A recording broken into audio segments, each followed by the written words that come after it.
Pues vamos a leer Lucas 7, versículo 36 hasta el 50, hasta el final del capítulo. Uno de los fariseos rogó a Jesús que comiese con él, y habiendo entrado en casa del fariseo, se sentó a la mesa. Entonces una mujer de la ciudad, que era pecadora, al saber que Jesús estaba a la mesa en casa del fariseo, trajo un frasco de alabastro con perfume, y estando detrás de él a sus pies, llorando, comenzó a regar con lágrimas sus pies y los enjugaba con sus cabellos y besaba sus pies y los ungía con el perfume. Cuando vio esto, el fariseo que le había convidado dijo para sí: si fuera profeta, conocería quién y qué clase de mujer es la que le toca, que es pecadora. Entonces respondiendo Jesús le dijo: Simón, una cosa tengo que decirte. Y él le dijo: Di, maestro. Un acreedor tenía 2 deudores. Un prestamista tenía 2 deudores. El uno le debía 500 denarios y el otro 50. Y no teniendo ellos con qué pagar, perdonó a ambos. Di, pues, ¿cuál de ellos le amará más? Respondiendo Simón dijo: pienso que aquel a quien perdonó más. Y él le dijo: rectamente has juzgado. Y vuelto a la mujer, dijo a Simón: ¿ves esta mujer? Entré en tu casa y no me diste agua para mis pies, mas ésta ha regado mis pies con lágrimas y los ha enjugado con sus cabellos. No me diste beso, mas ésta desde que entré no ha cesado de besar mis pies. No ungiste mi cabeza con aceite, mas ésta ha ungido con perfume mis pies. Por lo cual te digo que sus muchos pecados le son perdonados, porque amó mucho, mas aquel a quien se le perdona poco, poco ama. Y a ella le dijo: tus pecados te son perdonados. Y los que estaban juntamente sentados a la mesa comenzaron a decir entre sí: ¿quién es este que también perdona pecados? Pero él dijo a la mujer: tu fe te ha salvado, ve en paz. Amén. Una palabra con muchísimos detalles, muchísimas cosas. Voy a intentar resaltar lo más importante. En los evangelios tenemos varias historias de mujeres que ungen a Jesús. No son la misma historia. Es decir, al menos sabemos que como mínimo 2 mujeres ungieron a Jesús. Como mínimo 2. Puede que alguna más. Pero 2 mujeres ungieron a Jesús y nos vamos a centrar en esta. Para entender bien la historia de lo que ocurrió aquí, tenemos que teletransportarnos a 2000 años atrás, en la cultura de antes. Anteriormente, en aquella cultura, tanto en la cultura romana como en la cultura judía, comer en la mesa era algo muy importante. Tenía muchísima importancia a nivel social. Tú nunca te sentabas en la mesa a comer con alguien de otra categoría social. Los ricos se sentaban con los ricos. Los pobres con los pobres, si es que tenían algo para comer. Pero generalmente en aquel tiempo el ofrecer un banquete era un símbolo de poder económico, de poder político, de influencia social, e invitabas a gente más o menos de tu misma categoría. Entonces, ¿por qué un fariseo llamado Simón invita a Jesús? Jesús no era de clase alta, Jesús no era rico. ¿Por qué un religioso con poder invita a Jesús? Y además sabemos que los fariseos estaban abiertamente en contra de Jesús.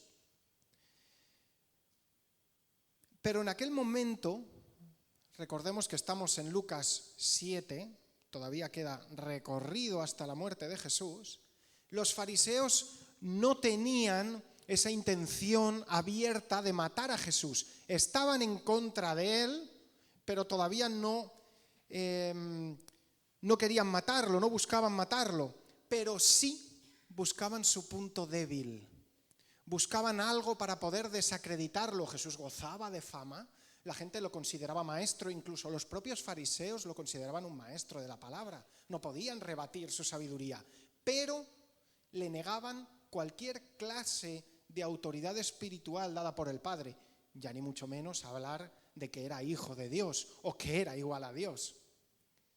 Entonces estaban buscando cualquier rendija, cualquier fallo de Jesús para decir, ¿veis? No es tanto como creéis, no es tanto como Él dice, es una persona y nada más. Por eso lo invita a su casa.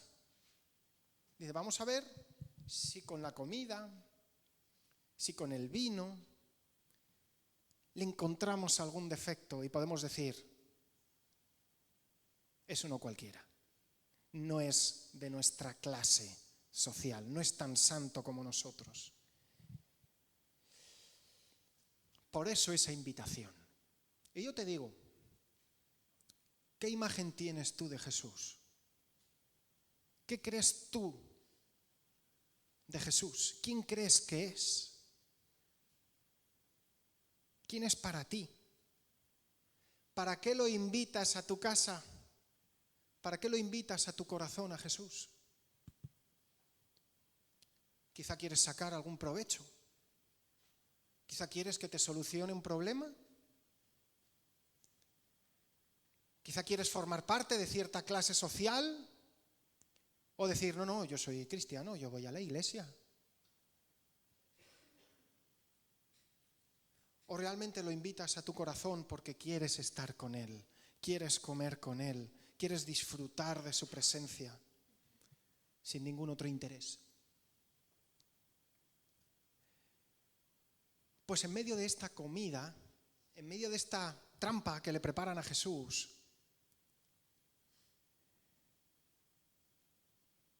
irrumpe, y lo digo con esta palabra, irrumpe, interrumpe a alguien que no estaba invitada, alguien que no formaba parte de esa clase social.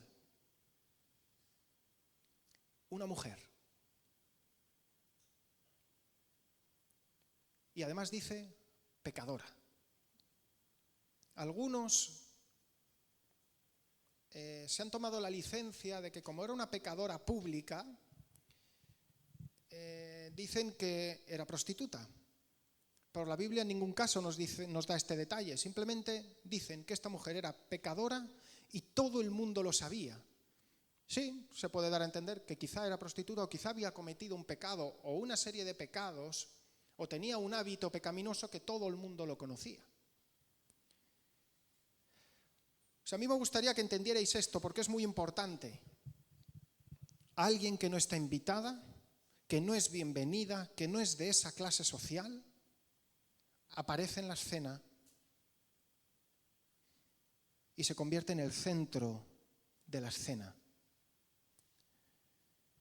¿Para qué?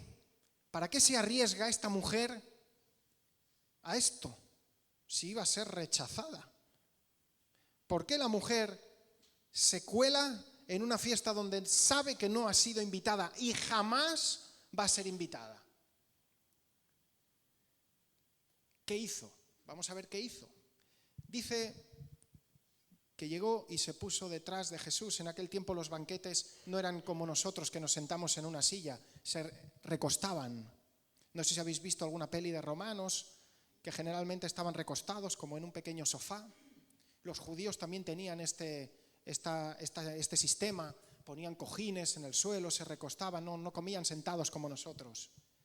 Los que hacían sillas no se ganaban mucho la vida en aquel tiempo, tenías que hacer sofás. Y entonces Jesús recostado, la mujer aparece por aquí y se pone detrás de él, lo que marca que esta mujer se sentía totalmente indigna de ponerse delante de Jesús a la cara. Cuando alguien se arrodilla delante de otro a sus pies, ¿qué está demostrando? Total inferioridad. Y dice que, ¿qué hizo con esos pies? Lloró, los lloró y los besó.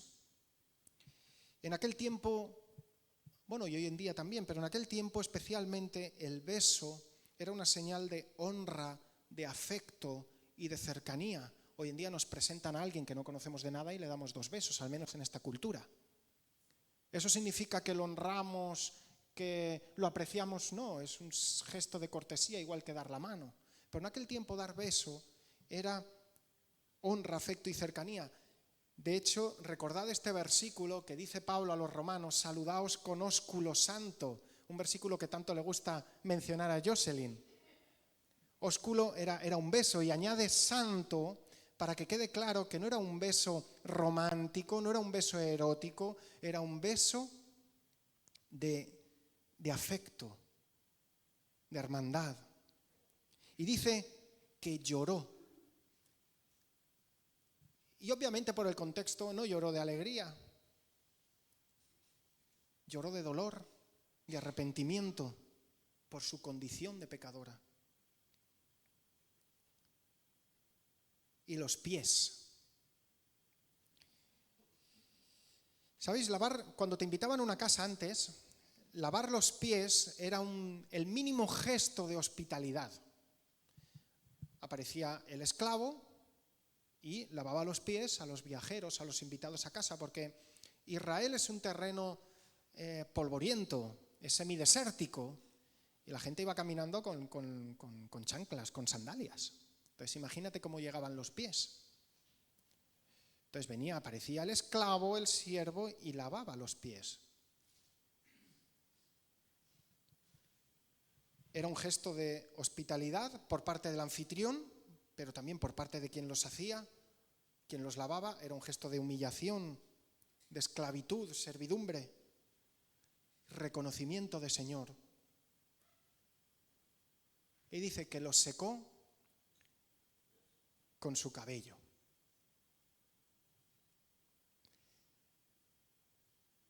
Ahora también, pero sobre todo antes, el cabello en una mujer era símbolo de su honra, de su dignidad femenina.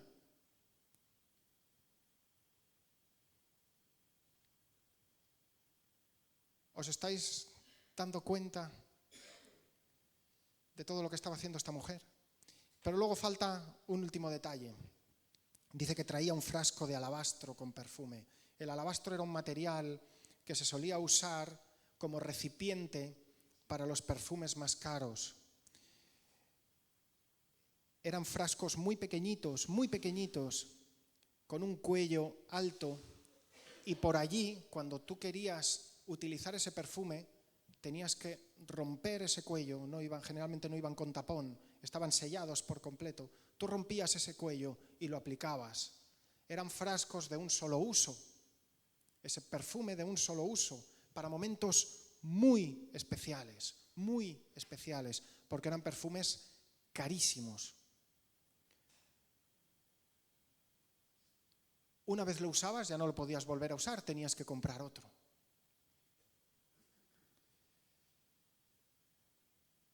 Esta mujer se destruyó por completo a los pies de Jesús. Destruyó su dignidad, destruyó su orgullo, destruyó su pecado, destruyó su pasado. Lo destruyó todo a los pies de Jesús. Pero ¿de dónde sale esta mujer? No tenemos ni su nombre. ¿Qué le pasó para llegar a este punto? ¿En qué momento de su vida decidió hacer este acto? No era tonta, ella sabía dónde entraba, sabía dónde acudía, sabía que no sería bien vista, que la juzgarían, porque todo el mundo sabía lo que había hecho. Pero, ¿sabes? Su objetivo, su determinación era mucho mayor de lo que los demás pudieran pensar de ella. Ella necesitaba un encuentro con Jesús. Pero esto me lleva a otra pregunta. ¿Cómo sabía esta mujer que necesitaba un encuentro con Jesús? ¿En qué momento de su vida pecaminosa para y dice, necesito cambiar esto. Esto que estoy haciendo está mal. ¿Quién la convenció de su pecado? ¿Quién se lo dijo? ¿Quién convence de pecado?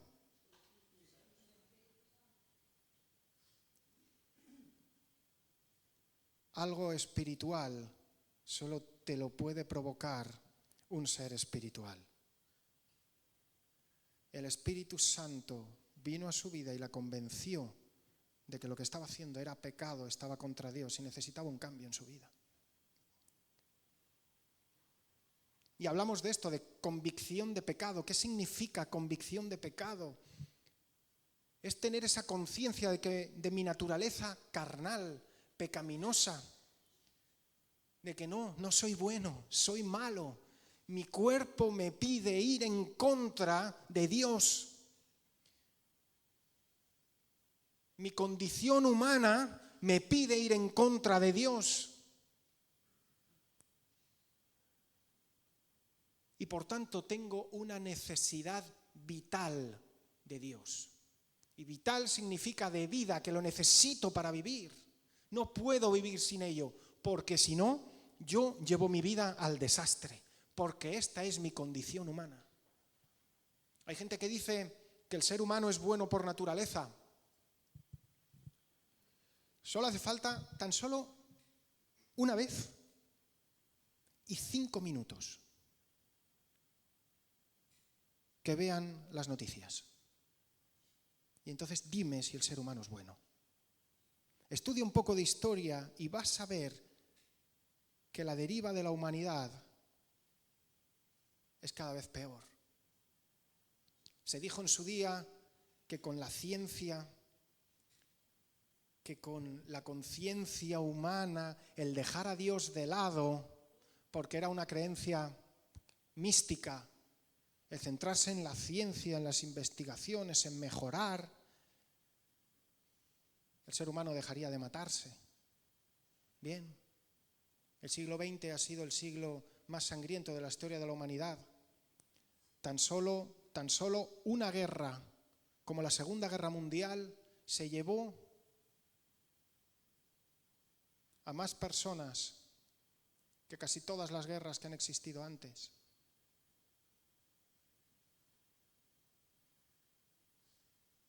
Una guerra que es capaz de llevarse por delante unos 40, 50 millones de personas, sin tener en cuenta heridos, secuelas. No, hermanos, no. El ser humano no es bueno. No es bueno. No somos buenos, y lo dice la Biblia, no somos buenos. Necesitamos a Dios. Tenemos que estar dispuestos a que el Espíritu Santo nos muestre nuestro pecado, las debilidades que tenemos, para que vivamos un arrepentimiento genuino. Solo así vamos a tener un encuentro auténtico y sublime con Dios. Tenemos que dejar libre al Espíritu Santo en nuestra vida. Y lo primero que va a hacer va a ser mostrarte precisamente lo que debes cambiar en tu vida. Esta mujer fue en su tiempo a la iglesia. Tuvo esa convicción de pecado. ¿Y dónde fue? Donde hablan de Dios, donde está Jesús. Y fue allí. ¿Y qué se encontró? Con la gracia de Jesús. Pero también se encontró con el juicio de los hombres. Se encontró el juicio de los religiosos. Cuando esta mujer estaba destruyéndose a los pies de Jesús, ese tal Simón fariseo pensaba, si Jesús fuese profeta, ¿veis cómo lo dudaban? Solo lo reconocían como maestro, pero nada más. Si fuese profeta, sabría a quién le está tocando.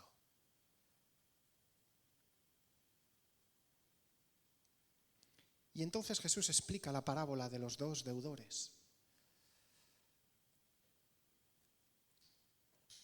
Uno debía 50 denarios y el otro 500. Y nosotros, como son monedas de la época, no tenemos ni idea de lo que significa. Sí, otras versiones saldrá, en vez de denario, monedas de plata. Pero os quiero explicar qué significa esto en aquella época. Un denario era el sueldo de un día. 500 denarios, 500 días. Haz el cálculo. Una persona que cobra el sueldo mínimo interprofesional, el sueldo mínimo legal, que son 1.000 euros, aproximado, 1.000 euros. Al cabo del año, ¿cuántos son? 12.000, ¿sí? ¿Cuántos días tiene un año? 365. Nos falta casi medio año. Pongamos, uno debía 18.000 euros. ¿Sí? Es una deuda considerable. Si a mí ahora me vienen de golpe y me dicen tienes una deuda de 18.000 euros, empiezo a sudar y me pongo debajo del ventilador de Pablo. Pero dice que el otro debía 50 denarios. Un mes, casi 2. 1.800 euros, pongamos, ¿sí? Uno debe 18.000 euros, el otro debe 1.800 euros. Si yo tengo una deuda de 1.800 euros, también me voy a preocupar, pero no tanto, ¿verdad? Digo, bueno, voy a buscar alguna manera de ir pagando un poquito. Son 1.800, algún día se acabará. Pero si tengo que pagar de poquito a poquito 18.000, ya puedo empezar a tener hijos para que los paguen ellos. Uno con 18.000 euros y el otro con 1.800, pero no podían pagarla. En verdad, si no tienes ingresos, la deuda de 1.800 y la deuda de 18.000 se convierten en lo mismo. No lo puedes pagar. No puedes pagarlo. Y este prestamista les perdona la deuda a los dos.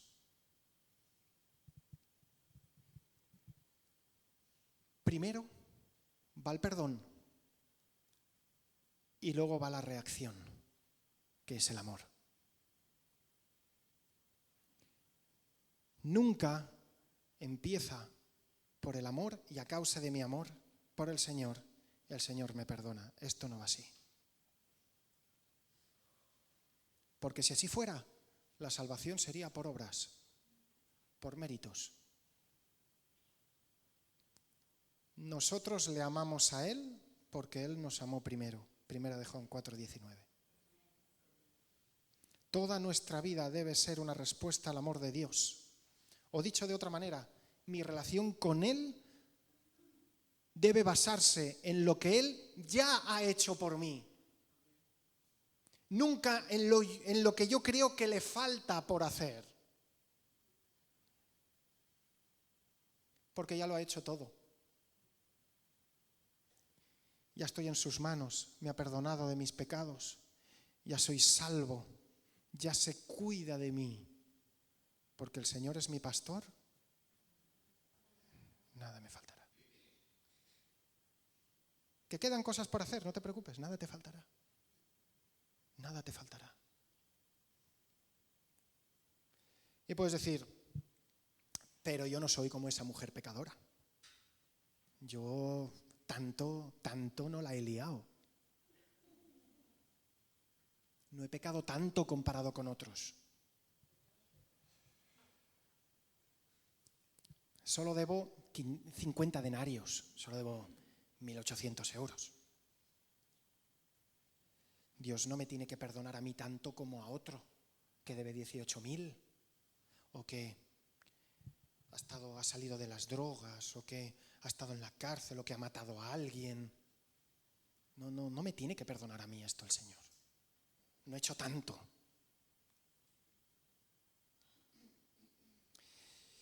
Mirad, estos dos deudores son un símbolo de lo que es la humanidad.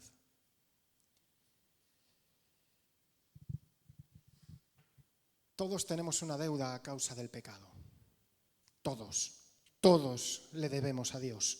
Todos. por cuanto todos pecaron, están destituidos de la gloria de Dios. Romanos 3:23. Y la paga del pecado es la muerte. Romanos 6:23. Dime, ¿con qué va a pagar el deudor una deuda que no puede pagar? Aunque debas 1.800 euros, si no tienes dinero, ¿con qué la vas a pagar? No, le voy a pedir a otro que me preste el dinero. Pero tú vas al otro y el otro te dice, si yo debo 18.000.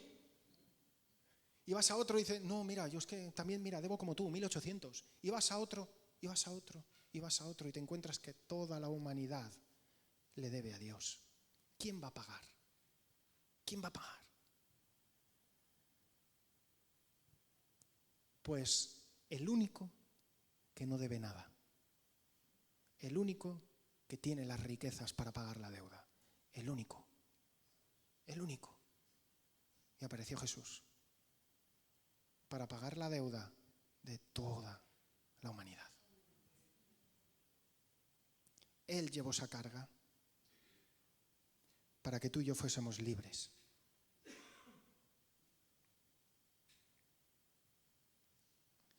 Hermanos, si no entendemos la gracia, el concepto de la gracia, jamás vamos a valorar el perdón de Dios y no amaremos a Dios.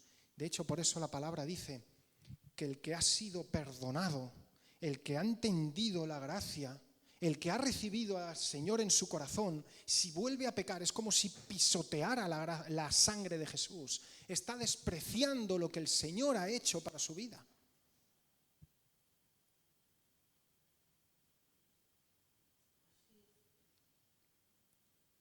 Es un concepto totalmente religioso el creer que tus obras, tu esfuerzo, el ayudar a los demás, te van a acercar a Dios. Hermanos, la autojustificación es totalmente antibíblica. Y no solo antibíblica, me atrevo a decir que es satánica, porque impide que una persona pueda vivir en la gracia, en el perdón de Dios, que pueda vivir libre. ¿Libre de qué? De la culpabilidad, de la condenación. Por eso la mujer, cuando acudió a la iglesia, se encontró con dos cosas. Con la gracia, que es la actitud divina de comprensión, ayuda, acercamiento. Como algunos la definen, es lo que Dios nos da sin que lo merezcamos. Pero también se encontró con el juicio de los hombres. Esa actitud de los fariseos ante el arrepentimiento sincero de una persona.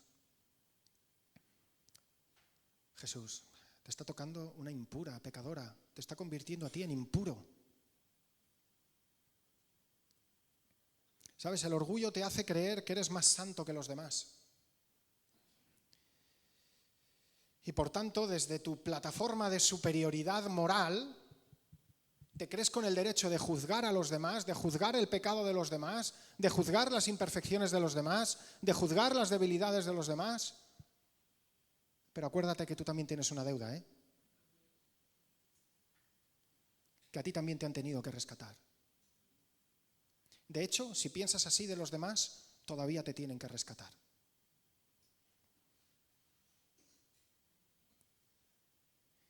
Y yo pregunto, iglesia en Cambrils, cuando este tipo de personas empiece a entrar aquí, ¿qué se van a encontrar?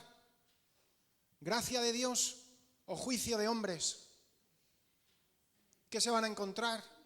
¿Un abrazo de comprensión y de ayuda o un rechazo?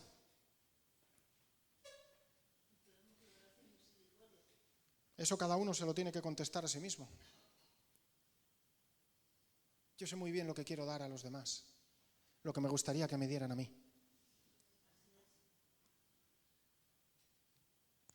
Vamos a ir a un versículo muy famoso, muy nombrado en los últimos tiempos, Segunda de Crónicas 7:14.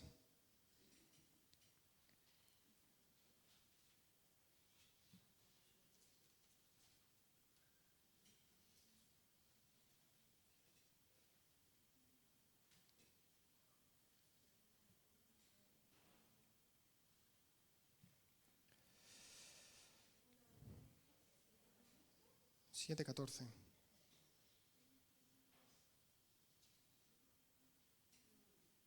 Bueno, vamos a empezar a leer desde el versículo 12.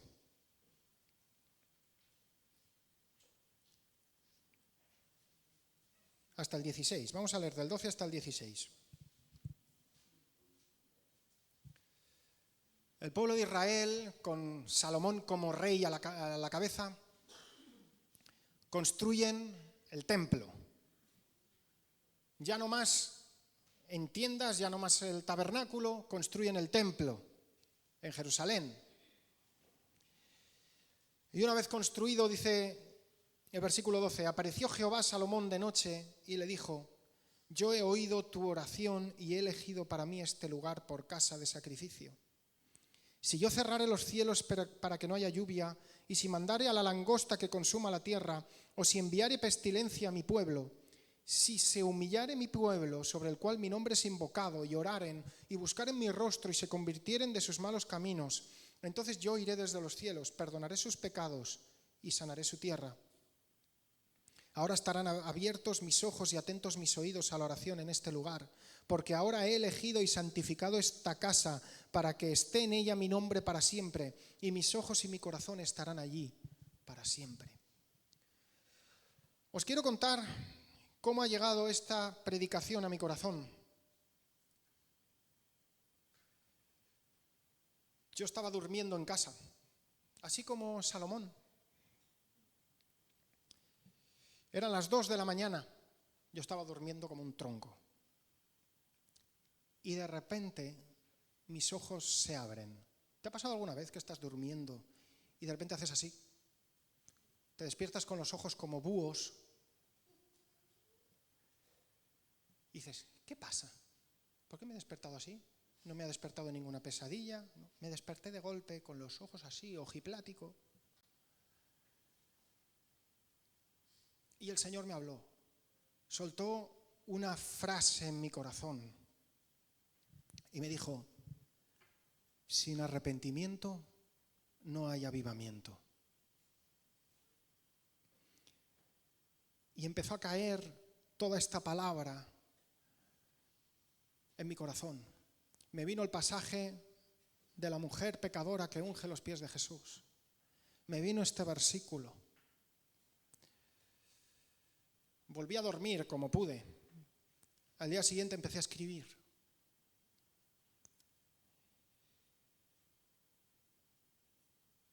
Y aquí abro un paréntesis. ¿Quieres que el Señor te hable? ¿Quieres que el Señor te hable? ¿Quieres que el Señor te hable? No le pongas condiciones. No, Señor, mi horario es a partir de las 8 de la mañana. Me hubiera perdido esta palabra.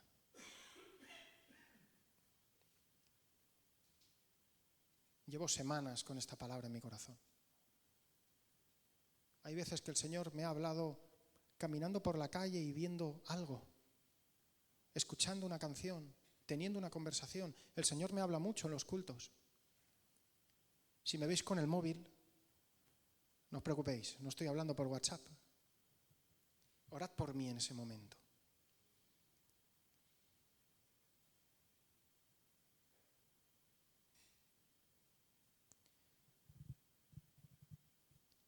Imaginaos, con toda esta palabra en mi corazón, llegamos al Congreso hace 2 fines de semana y yo escucho la predicación del sábado por la mañana de Amparo, y en esa predicación que habla de consagración, ella suelta esta frase, literalmente: sin arrepentimiento no hay avivamiento.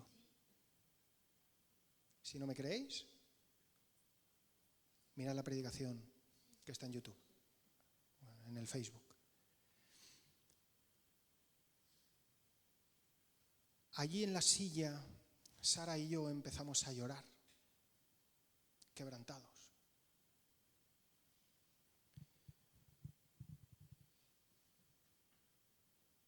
Y yo empiezo a acordarme, me gusta mucho mirar los avivamientos que han ocurrido en el pasado. Y todos tienen un denominador común. Todos empiezan por arrepentimiento. Todos. ¿Arrepentimiento de quién? De la iglesia. ¿Y de qué se tiene que arrepentir la iglesia? De lo que el Espíritu Santo ponga en tu corazón, si realmente estás dispuesto.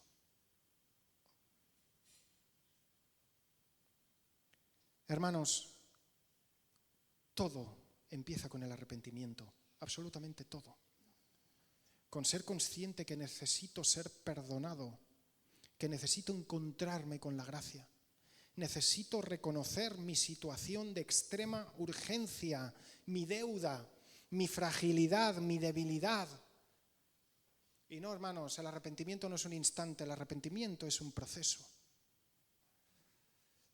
de cambio de una persona. Cuanto más me acerco a Dios, y escúchame bien esto, cuanto más me acerco a Dios,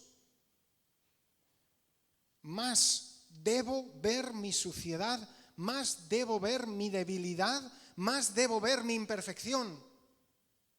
Aquellos que se acercan a Dios y parece que leviten en la iglesia, que brillen con esa aura de gloria y que no me toques, pecador. Lo siento, no sé con qué Dios se han encontrado, pero con el Dios de la palabra no.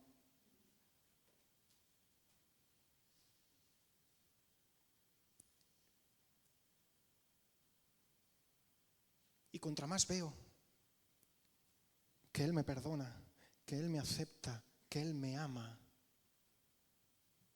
veo su bondad hacia mí, veo que Él perdona mi deuda. Esto es lo que genera en mí amor por Él. Yo muchas veces le he pedido a Dios, Señor, yo quiero amarte más, yo quiero agradarte más. Y sí, salía de un corazón sincero. Pero el Señor dice, no, esto no va así, Natán. No puedes hacer nada para amarme más. No puedes hacer nada para dejar de pecar.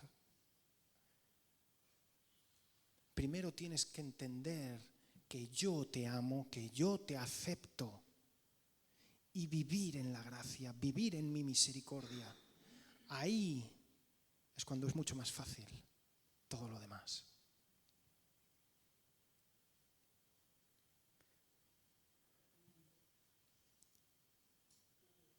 El arrepentimiento genuino abre las puertas a que ames a Dios como nunca lo has hecho. Pero te tienes que arrepentir. Y arrepentir significa dejar esa vida pecaminosa. Estar determinado en dejarlo. Y entonces ese amor de Dios es lo que te va a ayudar a salir de ahí. Si entendemos la gracia, si entendemos que Dios derrama de su gracia sobre nosotros, tiene que surgir un amor entregado a Él. Y ahí mi vida cambia por completo. Por ejemplo, si yo antes robaba, entiendo que el Señor ha perdonado ese pecado de muerte, tengo que dejar de robar, porque amo a Dios y a Él le desagrada que robe.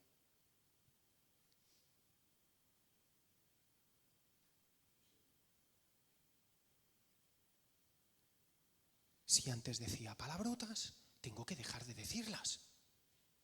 Si antes participaba en conversaciones de murmuración, de crítica, tengo que dejar. Si realmente amo a Dios, tengo que dejar esto. Si no asisto a los cultos, tengo que empezar a asistir. Por obligación, no, eso sería religiosidad. Por convicción, porque yo amo a Dios, quiero estar con su pueblo, quiero gozarme con su pueblo. Tengo que pedir ayuda si la necesito, porque yo lo que quiero es limpiar mi vida.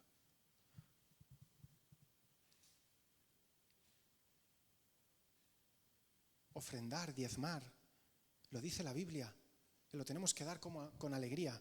Mira, es imposible soltar dinero con alegría, así porque sí.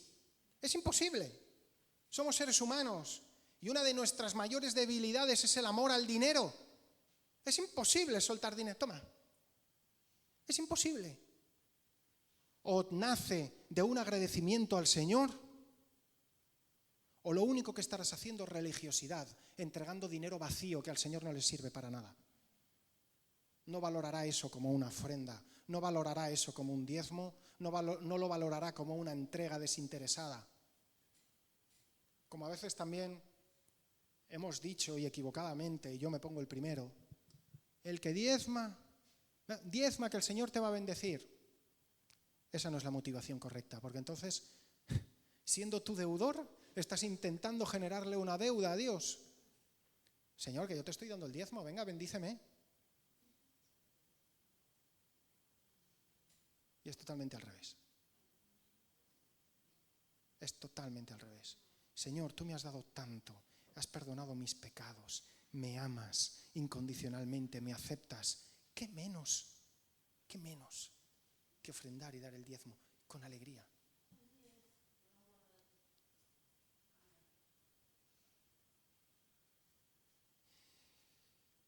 Y acabo ya. Hermanos, la mujer se fue perdonada, pero no dijo ni una sola palabra. No hizo la oración de fe.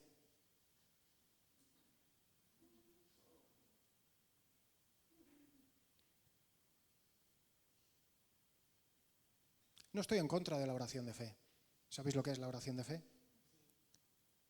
Repite conmigo si quieres ser salvo. No estoy en contra de eso. Creo que una persona que decide entregar su vida al Señor tiene que saber lo que está haciendo. Y la oración de fe ayuda un poco a que empiece teniendo las cosas claras. Que Él es nuestro Señor, que yo dejo mi pecado, que te pido perdón. Pero esta mujer no hizo la oración de fe, simplemente lo demostró. Se rompió como el frasco, se derramó como el perfume, se olvidó de lo que pensarían los demás.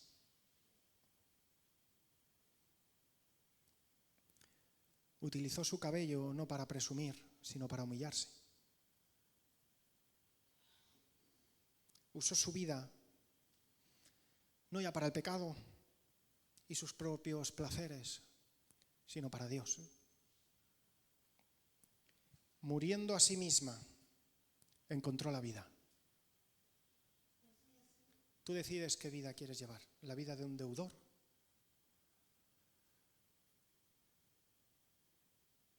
o la vida de un libre. Dice la Biblia, justo lo hemos hablado esta mañana en el ensayo con Daniel, no se puede servir a dos señores. Y déjame decirte una cosa, o tienes un señor o tienes a otro. O vas a servir a uno o vas a servir al otro, pero siempre vas a servir a uno. ¿Qué te van a decir ahí fuera? Yo soy libre, yo puedo hacer lo que me dé la gana. ¿Bueno? Entonces eres esclavo de tus deseos, eres esclavo de tus apetitos. Como he dicho alguna vez y lo escuché de un predicador, nadie es más esclavo que aquel que solo puede hacer lo que le apetece.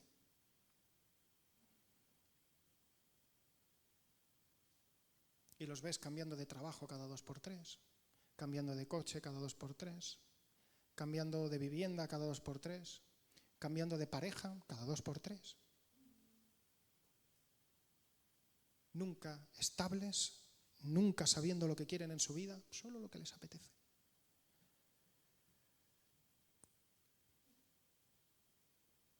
Por eso dice la Biblia que debemos ser siervos, que siendo siervos de Dios somos libres. Y siendo siervos no es, repito, hacer ninguna función para el Señor. El Señor no necesita tu trabajo. Dice que si nosotros no hablamos, hasta las piedras van a hablar. ¿Qué va a necesitar el Señor de nosotros? Cuando la palabra dice siervo, es ser como esta mujer. Entregarme por completo al Señor. Y que el Señor haga de mí lo que quiera. Y este es el verdadero arrepentimiento. Renunciar a todo y ganar a Cristo. Él quiere perdonarte. y darte una nueva vida. Oh, pero yo he sido perdonado, yo soy cristiano. Mira, el proceso del arrepentimiento va a durar de por vida. Va a durar de por vida. La gente más apasionada por Dios que he conocido y que he leído se avergonzaban de sus debilidades. Continuamente se ponían a los pies del Señor. ¿Para qué? ¿Para llevar una vida triste y de penitencia? No, para darle las gracias y gozarse en su amor. Ir corrigiendo todo aquello que al Señor no le agrada de nosotros.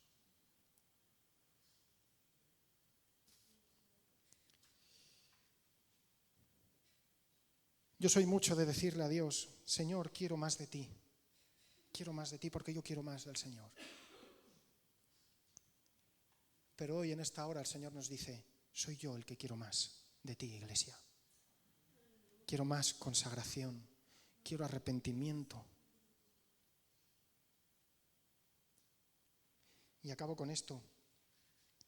El versículo de 2 de Crónicas 7:14, de si se humillare mi pueblo sobre el cual mi nombre es invocado, y oraren y buscaren mi rostro y se arrepintieren de sus malos caminos. Está hablando en un contexto donde Dios ha traído juicio a un pueblo que supuestamente estaba apartado para Él,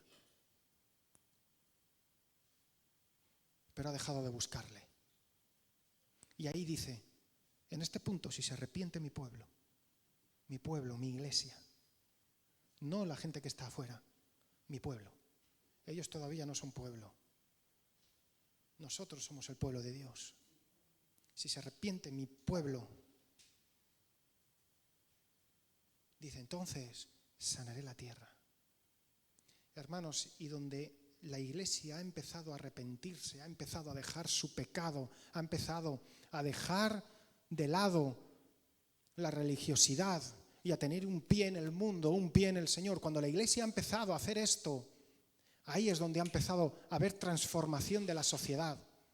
Porque no, hermanos, el verdadero arrepentimiento trae un verdadero avivamiento, y un verdadero avivamiento nunca es temporal, transforma la sociedad en la que está la iglesia. Un avivamiento no es unos cultos bonitos de la iglesia y luego salimos y no hay nada ahí fuera. No, un avivamiento verdadero es el que Dios envía para transformar toda la sociedad.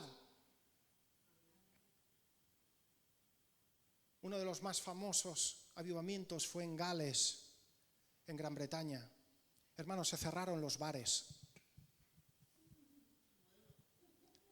Se cerraron las cárceles. Ya no había criminales. Lo siento por los futboleros, pero también se cerraron los campos de fútbol. Nadie iba a ver el fútbol. Hubo tal conversión en aquel país que las iglesias se llenaron de gente hambrienta de Dios. Un avivamiento nacional con repercusiones en las calles a nivel nacional. Yo quiero vivir esto y más en Cambrils. Yo quiero vivir esto y más en Cambrils. Yo quiero ver a la gente entregando sus vidas a los pies de Cristo y que la gente sea salva. Pero para eso, hermanos, tiene que empezar un verdadero avivamiento entre nosotros. Un arrepentimiento entre nosotros. Y entonces la gente en sus casas, como esta mujer, empezará a sentir convicción de pecado. ¿Y dónde irá a buscar al Señor? Aquí. ¿Y qué se va a encontrar? Yo espero una iglesia ferviente, con los brazos abiertos y preparada para ayudar a la sanidad de la gente, una sanidad que nosotros hemos vivido con el Señor. Porque el Señor no quiere perdonarte para que te quedes ahí. Él quiere perdonarte para que tú ayudes a los que deben ser perdonados. Vamos a orar. Aleluya. Aleluya, Señor. Aleluya. Santo, santo, santo, santo. Santo, santo, santo. Oh Dios, santo Dios, bendito seas. Bendito seas, Señor. Yo te pido que traigas convicción de pecado entre nosotros. Aunque duela, aunque sea doloroso, aunque incomode, pero bendita palabra que incomoda, que nos desafía, que nos impulsa a vivir como tú deseas, que nos impulsa a vivir en tu amor, en la maravilla de tu amor, en la libertad de tu gracia, en la confianza de tu misericordia. Oh Dios, golpea nuestros corazones, trae convicción de pecado a nuestras vidas. Incluso aquellas cosas que están inconscientes, que ni nos damos cuenta, sácalas a la luz, Señor. Saca a la luz todo aquello que no te agrada en nuestras vidas. Saca a la luz para que podamos arrepentirnos, para que podamos cambiar en tu nombre, para que podamos vivir en la gracia y no en la religiosidad, para que podamos vivir en la misericordia y no en el juicio. Que no seamos religiosos, que no vivamos una religiosidad moral, sino que vivamos una vida llena en el Espíritu, libres en tu Espíritu. Aleluya. Ponte delante de Dios, ponte a cuentas con el Señor.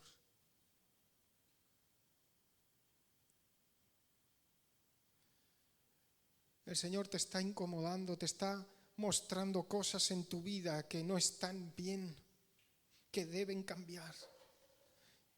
Pídele perdón, toma la decisión de cambiar eso. Sal del pecado. Pon tus heridas delante del Señor.